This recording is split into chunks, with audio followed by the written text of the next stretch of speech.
December 12th, midnight. Ukrainian military intelligence and engineers lowered a 6-meter-long cylindrical matte black object into the water with cranes. This was the TLK-400 Sub-Sea Baby, the most secret project Ukrainian intelligence had been working on. Resembling a simple torpedo in appearance, this device was actually an artificial intelligence-powered autonomous underwater assassin with a range of 1,200 kilometers. The distance between Odessa and the target, Novorossiysk, was 650 kilometers as the crow flies. However, the Russians had woven a steel net around the Crimean coast, the waters off Sevastopol, and the entrance to the Kerch Strait with Raptor-class patrol boats and Ka-27 anti-submarine helicopters. Going straight ahead would have been suicide. Therefore, the command center in Kiev drew a crazy 900-kilometer route on the map in the shape of a U. The moment its propeller started spinning, the drone left the coastline and began to trace a wide arc toward the deepest, most desolate, and most turbulent international waters of the Black Sea. To get out of range of Russian radars, it headed for the open waters where the sea was most turbulent. This was a gamble with no turning back, pushing its 1,200-kilometer range and battery life to the limit. 24 hours into the journey, the drone was moving at a speed of only 11 kilometers per hour, or at a human running pace, at a depth of 40 meters below the surface. This low speed was not a disadvantage, but rather its greatest shield. Because the drone's silent electric motor and composite body structure perfectly mimicked the sonar signature of the dolphin pods, or large fish commonly found in the Black Sea. When the powerful sonar waves sent from the surface by the Russian frigates hit the drone and bounced back, the operators saw only a biological creature on the screen, not a metallic threat. And they marked this signal as harmless and moved on. The Russians' technological arrogance prevented them from seeing this death-mimicking nature. By the 50th hour of the operation, the drone was passing 150 kilometers off the southern coast of Crimea, beyond Russian patrol lines. Here, the laws of physics once again came to Ukraine's rescue. The drone hid beneath the sharp boundary where the sea's warm and cold water layers meet, known as the thermocline layer. This layer refracts and reflects sonar waves from the surface like a mirror, rendering everything beneath it invisible. Under this natural thermal blanket, the TLK-400 moved like a ghost for the Russian ships on the surface, while operators in Kiev watched the dwindling battery level with fear. As it approached the waters off Novorossiysk, the drone performed its most dangerous maneuver. It ascended to periscope depth without surfacing. For just a few seconds, it received a final position update from the satellite via an encrypted burst signal and dove back into the depths. The battery level was approaching critical. There was no margin for error. After 3 days of darkness and solitary travel, the drone reached the entrance to the port of Novorossiysk at 7:30 a.m. on December 15th. This place was a veritable fortress. The entrances were blocked by floating barriers and underwater steel nets, with patrol boats darting about on the surface. Russian operators were scanning their screens for a Magura-type surface drone. Their perspective was horizontal. They did not anticipate the threat coming from vertical depths. However, the opportunity Ukraine had been waiting for arrived in the form of a massive 40,000-ton Russian cargo ship about to enter the port. The drone dove right into the middle of the immense noise and foamy water created by the giant ship's propeller. Russian sonars were completely blinded by this cacophony of noise. Hiding in the ship's shadow, the drone managed to slip into the port through the maintenance gap beneath the steel nets that were considered impassable. It was now inside. The main military pier of Novorossiysk. This was the heart of the Russian Black Sea Fleet. It was surrounded by gray warships. But the drone had a different target. The murky, oily water made its job easier.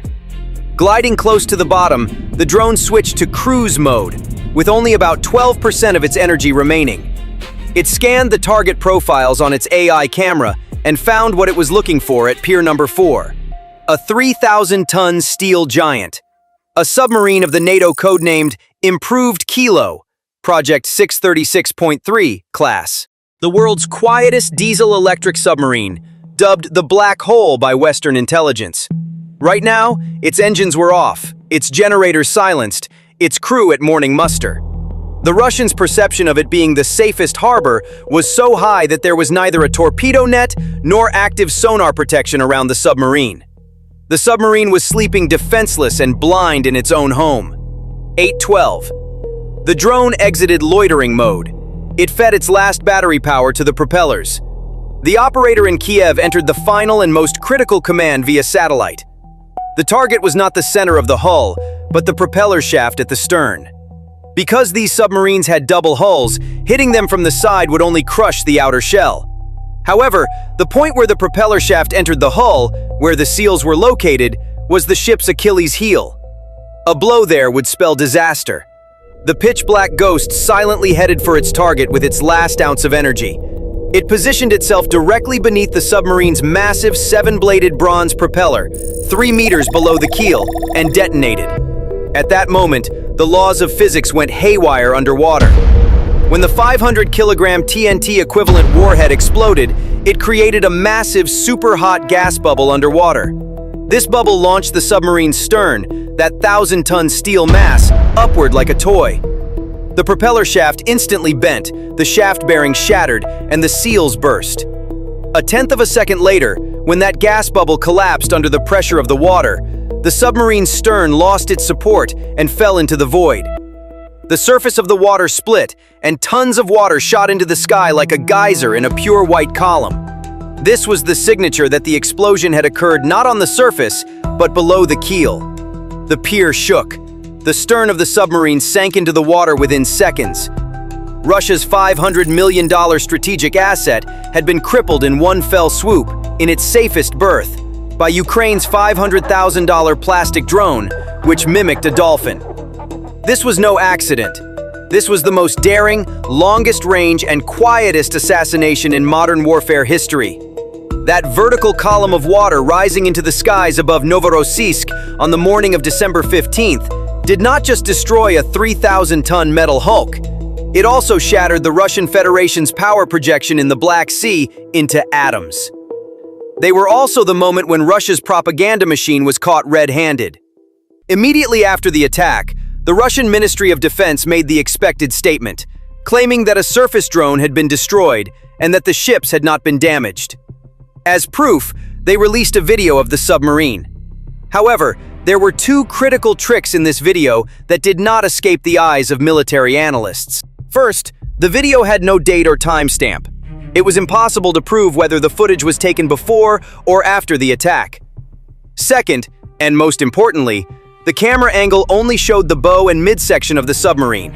The stern, propeller section, and steering system, which were claimed to have been damaged, were deliberately hidden outside the frame. Russia was trying to hide the truth, but physics does not lie. The vertical column of water in the footage was definitive proof that the explosion occurred below the keel, not on the surface. Russian admirals had been on edge for months, because Ukrainian drones and missiles had been bombing the port and its surroundings for days. Their eyes were constantly on the horizon, their radars on the sky. Everyone expected the danger to come from the air or the surface of the water. But at that moment, a pitch-black Ghost, loaded with 500 kilograms of explosives, had already slipped through the steel nets at the harbor entrance. The Russian defenses heard no sound and saw no trace. Because this time, the threat was not coming from the air, but from the darkness 30 meters below the sea. Its target was a 3,000-ton, nuclear-capable steel monster. This was an impossible mission, a suicide dive, because this was Russia's most heavily guarded military headquarters after the Kremlin. But soon, this fortress would be torn apart by a vertical column of water. This Kilo-class submarine was Russia's most strategic, most dangerous conventional weapon. It was the invisible launch pad for those infamous Kalibr cruise missiles that rained death on Ukraine's cities of Kiev, Lviv, and Odessa, as well as on power plants at night. Each Kilo could dive underwater undetected and surprise launch 4 Kalibrs. With this single attack, Russia lost its invisible hand, its strategic whip. But the real disaster lies hidden in the Russian Navy's ruthless mathematics of presence. At the start of the war, Russia's Black Sea Fleet had 4 operational Kilo-class submarines in its inventory. One, the Rostov-on-Don, had previously been hit by Storm Shadow missiles in the dry dock at Sevastopol and was scrapped. Now, with this shaft strike in Novorossiysk, another one is gone. The number of operational submarines remaining? Only 2. You might say, 2 submarines are still a force. But military logistics science works against Russia. There is an immutable 1/3 rule in submarine warfare. Only 1/3 of your fleet is ever ready for battle at any given time. 1 is in port undergoing heavy maintenance. 1 is resupplying, resting personnel, or training. Only 1 is at sea, on active duty at that moment. Applying this rule to the last 2 submarines Russia has left paints a nightmare scenario for the Kremlin. This is a mathematical bankruptcy. If that single active submarine also experiences a technical malfunction, which given the Russian Navy's maintenance standards is only a matter of time, Russia's underwater presence in the Black Sea will effectively and officially drop to 0. The second major destruction caused by this attack is psychological collapse. Russian admirals, while moving the fleet from Sevastopol to Novorossiysk, believed that the geographical distance would protect them.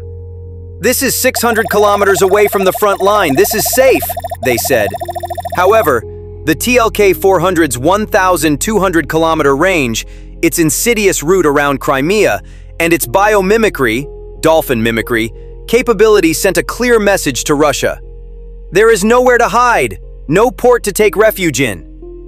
For a sailor, the most terrifying scenario is not dying while fighting on the open sea. The most terrifying scenario is drowning in the world's most secure harbor, at your own dock, in your sleep. The explosion in Novorossiysk ingrained this paranoia into the bones of Russian sailors. Now every Russian ship, even in its own port, will experience the fear of, "What's under me?" while running its engines. Another dimension of the attack is the risk of an economic blockade. Novorossiysk is not just a military base. It is the largest gateway through which Russia and Kazakhstan export their oil to the world. 40% of Russia's oil exports by sea are carried out from this port. Ukraine's turning this port into a war zone threatens not only warships, but also billions of dollars worth of oil trade. The December 15th attack sent a message to international marine insurance companies that Novorossiysk is no longer a safe port. Increased insurance premiums and tankers' reluctance to enter the region will deal a much greater blow to Russia's oil revenues, which feed its war budget, than sinking submarines. And finally, the collapse of the safe harbor doctrine. Russia no longer has a backyard in the Black Sea where it can hide its ships. If they pull their ships to Abkhazia, there is no infrastructure. If they pull them to the Caspian, they are out of the war. The Russian Navy has become a collection of expensive targets, trapped in its own port, unable to move, just waiting to be hit. But a plastic, electric-powered drone costing $500,000 took a nuclear-capable $500 million war machine out of the game. This cost asymmetry, a 1 to 1,000 ratio, is a burden that the Russian economy and military industry cannot bear. On the morning of December 15th, Russia lost more than just a submarine. It buried the illusion of immunity in the Black Sea, the logistical future of its navy, and the safe harbor doctrine in the murky, oily waters of Novorossiysk. We look forward to your opinions, analyses, and predictions in the comments. To follow how the war is won not just on the battlefield, but through technology and intelligence moment by moment, subscribe to our channel, turn on notifications, and don't miss the next operation briefing. Stay on the trail of truth. Thank you for choosing us.